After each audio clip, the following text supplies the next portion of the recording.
자, 지난 시간에는 누수의 종류 중에서 수도배관 누수, 방수불량, 하수도배관, 그리고 빗물, 결로, 고용비투 이렇게 말씀을 드렸고요. 수도배관 중에서는 이렇게 국내에 유통되고 있는 지금 우리가 현장에 나가면 대부분 접할 수 있는 배관들 위주로 나열을 해놨고요. 그리고 누수가 많이 발생하는 순으로 이렇게 나열을 해놨어요. 그런데 지난 시간에는 요 메모한 것 중에서 동화를 빼먹어서 제가 좀 당황스러웠던 적이 좀 있었어요. 여하튼 그래서 지난 시간에 메타폴하고 PPC 배관까지를 했고, 오늘 시간에는 이 동관하고 에이콘 두 가지 관련해서 설명해 드리도록 하겠습니다. 예, 오늘 이제 동관인데 동관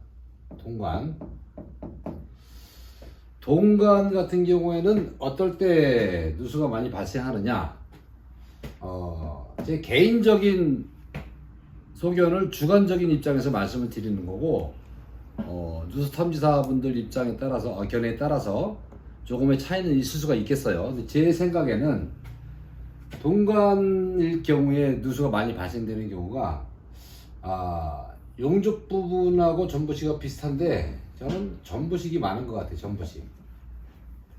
좋은 거 안 좋은 거 이렇게 나눠보도록 할게요. 좀 좋은 거 썼을 때는 한 30년 가는 경우도 있는 것 같아요. 30 이상 돼야 전부식이 발생하기 시작하는데, 좀 자재가 안 좋은 거 같은 경우에는 한 20년도 안 됐는데 전부식이 발생하는 것들이 있더라고요.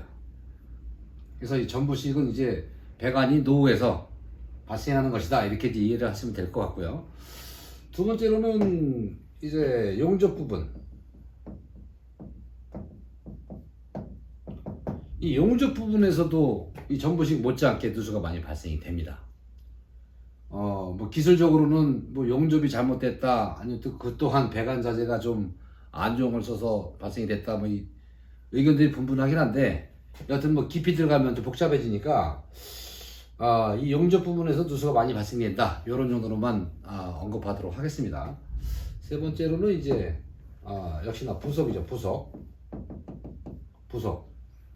이 부속에서도 종종 누수가 많이 발생이 돼요. 그래서 이 동관은 대체적으로 이렇게 전부식, 용접 부분, 부속 이런 정도에서 누수가 많이 발생이 되더라, 이렇게 이해하시면 되겠습니다. 그 다음에는 이제 우리가 요즘 가장 많이 사용하고 있는 에이콘 자재, 에이콘 또는 PB라고도 얘기를 하죠. PB. 우리가 보수를 할 때 저뿐만이 아니고 대부분의 탐지사들이 에이콘을 활용해서 많이 보수 작업을 합니다. 그리고 이제 신축 현장에서도 많이 이용이 되고 있는 자재가 이 에이콘 자재입니다. 그런데 이 에이콘 자재가 시공을 제대로 하고 제대로 된 부속을 사용하게 되면 제가 봤을 때는 큰 문제가 없는 것 같아요. 그런데 제가 누수 탐지를 진행하다 보면 시공 하자로 인해서 발생되는 것들이 있더라고요. 그게 무슨 얘기냐면, 그게 한 두 번째 정도 될 것 같은데, 첫 번째로 누수 많은 게 이제 결속선, 엘보 비사형, 이렇게 표현을 할게요. 무슨 얘기냐면, 이거 좀 당겨줘 보세요. 이렇게 벽에 여기 바닥이죠. 바닥. 여기 이제 수전이 달려 있겠죠. 그러면 배관을 뭐 옆에서 오든 앞에서 오든 배관이 와가지고 여기 벽을 타고 올라가서 여기 수전 체결을 하는데, 요 꺾어지는 부분 여기다가 엘보라는 부속을 써줘야 돼. 엘보라는 부속을 써서 자연스럽게 올라가야 되는데, 왜 그랬는지는 모르겠습니다만은 여기 엘보를 사용하지 않고 배관이 이렇게 와가지고 이렇게 쉬게끔 시공을 한 현장들이 꽤 있어요. 쉬게끔. 그러면 여기 이 쉬는 부분 여기가 배관이 스트레스를 받아요. 스트레스. 그래서 요 휜 부분 쪽에서 많이 터집니다. 많이 터져요. 이거 시공하시는 분들 지금도 이렇게 하는 분들이 계시는지 모르겠습니다만 예전에는 이렇게 시공들을 많이 했어요. 자, 이해를 돕기 위해서 요 실물을 갖다가 보여드리도록 하겠습니다. 여기 휘는 부분에다가 엘보를 이렇게 써서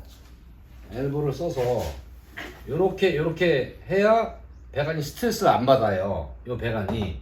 그런데 이 엘보를 사용하지를 않고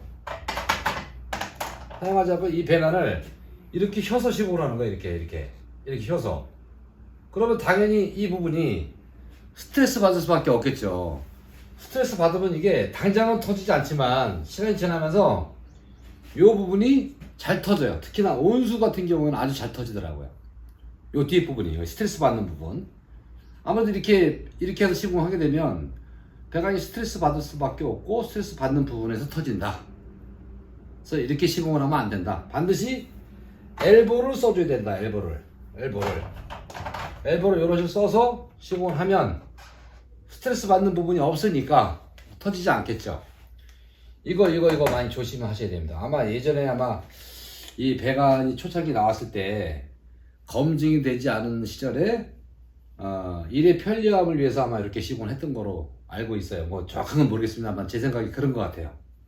이렇게 하는 부분이 많이 터지고, 첫 번째 많이 터지는 부분이 결속선 부분이에요. 결속선 부분에서 가장 많이 터지는데, 이거를 배관을 이렇게 해서 올렸단 말이죠. 또는 엘보를 써서 올렸죠. 그러면은 시공할 때 당시에 이거를 고정시키기 위해서 결속선이라는 걸 여기다 묶어요. 이렇게 결속선이라는 거를 묶는다만 이렇게 중간중간. 근데 결속선은 철로 돼 있죠. 철사. 근데 철은 시간이 지나면서 습을 먹으면 녹이 슬어요. 녹이 슬면서 이 배관을 파먹는 거예요.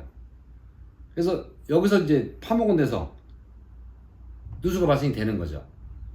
이거를 시공하실 때 보온재를 싸서 결속선을 묶어버리게 되면 상황이 달라요. 이거는 괜찮아요. 근데 이 배관에다가 이 보온재도 없는 상태에다가 그냥 결속선을 묶어버리게 되면 이거는 100% 하자입니다. 하자. 언제 터지느냐의 차이일 뿐이지, 시간이 지나서 배관을 파먹기 시작하면 반드시 누수가 발생이 된다. 그래서 결속선을 사용하려면 이런 보온재를 갖다가 이용해서 가에다가 밖에 부분에다가 결속선을 묶는다든지 그렇게 해야 될 것 같습니다. 그래서 가장 많은 부분이 결속선 부분이고, 두 번째가 엘보를 사용해야 되는데 사용하지 않은 부분, 이런 데서 누수가 많이 발생된다고 하는 점. 그리고 이제 세 번째가 이것도 참 많은 부분을 차지하는데, 부속. 어떤 자재나 마찬가지겠지만 이 에이콘 PB 부속 같은 경우에도 부속 부분에서 많이 누수가 발생이 돼요. 이 부속에서 왜 누수가 발생이 되느냐? 저도 한 번 정도 경험이 있습니다. 경험이 무슨 얘기냐면, 이 부속이 공장에서 나올 때 제대로 된 제품 같으면, 제대로 된 제품을 갖다가 제대로 시공을 하게 되면, 이게 완전히 다 껴져야 돼요. 이렇게 따닥 해야 되죠. 이렇게 1cm 가량이 들어가야 돼요. 근데 이게 1cm 가량 들어가는 게 아니고 좀 덜 껴진 것들이 있어요. 그런 것들도 시간이 지나면 누수가 발생이 됩니다. 그리고 또한 아주 중요한 거 한 가지, 이게 부속이 정상적인 제품 같으면 그런 빈도수가 낮겠지만, 거의 없겠지만, 공장에서 출고될 때 당시부터 이게 결함이 있는 부속이 출고될 때가 있더라고요. 그런 거는 시공하게 되면 시간이 지났을 때 이 부속이 풀림 증상이 나타나요. 부속이 제대로 시공됐을 때는 이게 딱 물려있는데, 이렇게 물려있는데 이게 부속이 풀려있어요. 시간이 지나게 되면 풀려있는 것들이 있더라고요. 그래서 이렇게 되면 누수가 또 발생이 되는 경우예요. 그래서 A건 부속, A건 배관 같은 경우에는 결석설에서 발생하는 누수가 가장 많고, 두 번째로는 엘보를 사용해야 되는데 사용하지 않은 부분에서 발생되는 비누수가 두 번째로 많은 것 같고, 세 번째로는 이 부속에서 발생되는 게 많다. 이 말씀 드리고, 이제 간혹 가다가 시공시에 배관이 찍혔는데 그걸 모르고 그냥 덮어버리는 경우들이 있어요. 그러면 당장은 누수가 발생되지 않더라도 먼 훗날 시간이 지나면, 그것도 뭐 5년 10년 시간이 지나다 보면 그 부분에서 누수가 발생되는 것들이 있더라. 그런 정도로 간추릴 수가 있을 것 같습니다. 그래서 오늘은 동관하고 A건하고 두 가지 배관에서 어떨 때 누수가 발생되는지 관련해서 설명을 해드렸고요. 다음 시간에는 뭐 SL 주름관, 백관 이런 식으로 말씀을 드리도록 하겠습니다. 이상입니다.